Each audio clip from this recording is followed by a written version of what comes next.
The Bible lesson for this morning's meditation is taken from Gospel according to St. Luke chapter 2 verse 10.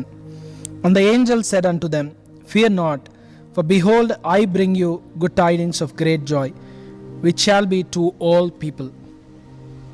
తెలుగులో విందాం. లూకాసు వార్త 2వ అధ్యాయం 10వ వచనం. అయితే ఆ దూత భయపడకుడి, ఇదిగో ప్రజలందరికీ కలుగబోవు మహా సంతోషకరమైన సువర్తమానం నేను మీకు తెలియజేయుచున్నాను. ప్రార్థించుదాం. మహోన్నతుడా, ఈ ఉదయం మీ వాక్యం ధ్యానిస్తుండగా మాతో మాట్లాడమని, మీ సన్నిధి మాతో ఉంచమని యేసు పేరిట ప్రార్థిస్తున్నాం తండ్రి, ఆమెన్. ప్రియమైన వారలారా, ఈ ఉదయ కాలం భయపడకుడి అనేటువంటి ధ్యానంను ధ్యానిస్తూ ఉన్నాం. డు నాట్ బీ అఫ్రైడ్ అనే దేవుని వాక్యమును మనం ధ్యానించుకుంటా ఉన్నాం. మానవ జీవితంలో ప్రతి ఒక్కరూ ఏదో ఒక భయంతో అనుదినం కొనసాగుతూ ఉంటారు. బహుశా భయపడని వారు ఎవరు ఉండరు. కొందరు కనబడే వాటికి, కొందరు కనబడని వాటికి, కొందరు పరిస్థితులకు, కొందరు వ్యక్తులకు, ఈ రీతిగా ఏదో ఒక భయం.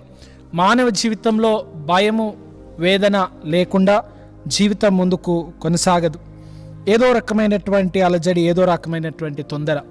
ఈ క్రిస్మస్ కాలంలో నిరీక్షణ అనే ధారావాహిక ధ్యానాలు, క్రిస్మస్ ధ్యానంలో, అడ్వెంట్ సీజన్లో ప్రభుపై నిరీక్షణ నుంచి ముందుకు కొనసాగే జీవితంలో కాపర్లను జ్ఞాపకం చేసుకుంటున్నాం. ఆ కాలమందు కొందరు కొందరు పశువుల కాపర్లు, గొర్రెల కాపర్లు బయట ఉన్నప్పుడు పొలంలో ఉండగా వారికి దూత కనబడి తెలియజేసినటువంటి వర్తమానం.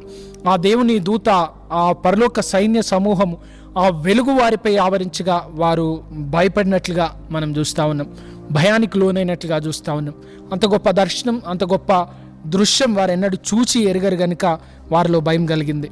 ఈ గొర్రెల కాపర్లను ఒకసారి జ్ఞాపకం చేసుకుంటే, మధ్య ఆసియా ప్రాంతంలో, మిడిల్ ఈస్టర్న్ కంట్రీస్లో వారిని మనం జ్ఞాపకం చేసుకున్నట్లయితే ఎక్కువ సమాజంలో గుర్తింపు లేని వారు, ఊరిని వదిలేసి బయట ఉండేవారు, గొర్రెలతోనే జీవించేటువంటి వారు, సమాజంపై అవగాహన లేనివారు, లేదా రిచువలిస్టిక్గా క్లీన్గా ఉన్నవారు కాదు. వారు ఒకవేళ యూదా మత పద్ధతి ప్రకారం సరైన సమయంలో స్నానం చేసి దేవుని ఆరాధించడానికి కరెక్ట్గా వాళ్ళు సరి చేసుకున్నటువంటి స్థితిలో లేరు. వాళ్ళు గొర్రెలు, వాటి పోషణ కొరకు తమ జీవితాన్ని అనుగుణంగా మార్చుకున్నవారు. కుటుంబానికి, ఊరికి, మత పద్ధతులకు చాలా దూరంగా ఒంటరిగా జీవించడం, చాలా కఠినమైన పరిస్థితుల మధ్యలో వారు కొన్ని సందర్భాల్లో నీడలేని ప్రాంతంలో, సరైనటువంటి సంరక్షణ లేని ప్రాంతంలో, వన్యమృగాలు అటాక్ చేసే ప్రాంతాల్లో, కఠినమైన నేలల్లో, నీరు లేని స్థలాల్లో, ఇటువంటి అనేక అనుభవాల గుండా వెళ్ళేటువంటి వారు కాపర్లు.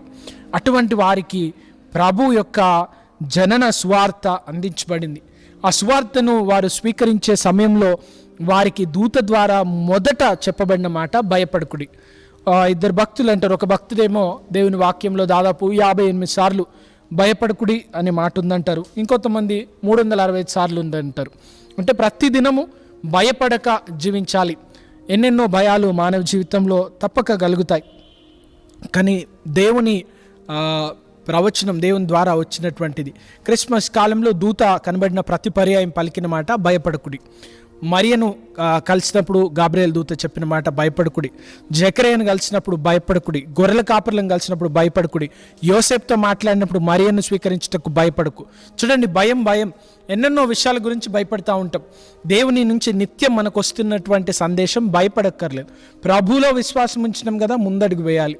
పరిస్థితి ఏదైనా, ఎటువంటి కఠినమైనటువంటి పరిస్థితులు ఎదురైనా ప్రభువులో నిరీక్షణ నుంచి ముందడుగు వేస్తూ ముందుకు సాగేటువంటి వారిగా ఉండాలి.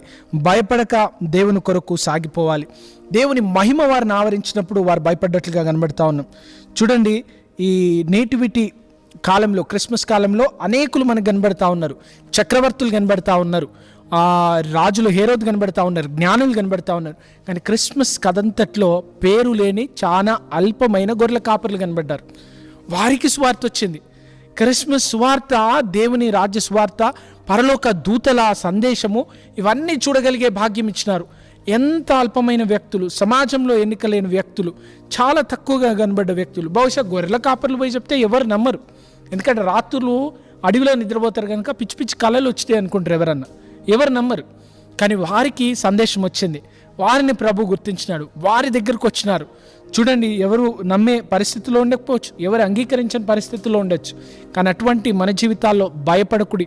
ఏ సమస్యను బట్టి, ఏ కష్టాన్ని బట్టి భయపడకుడి. మనతో ఉండే దేవుడు వచ్చినాడు.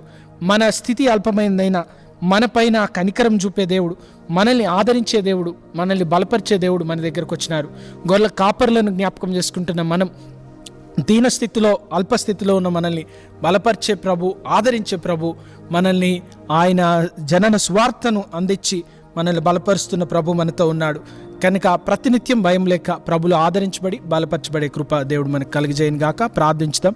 మహోన్నతుడా, ఇది దీవెనలతో నింపి మీరే మాతో మాట్లాడమని యేసు పేరిట ప్రార్థిస్తున్నాం తండ్రి. ఆమేన్.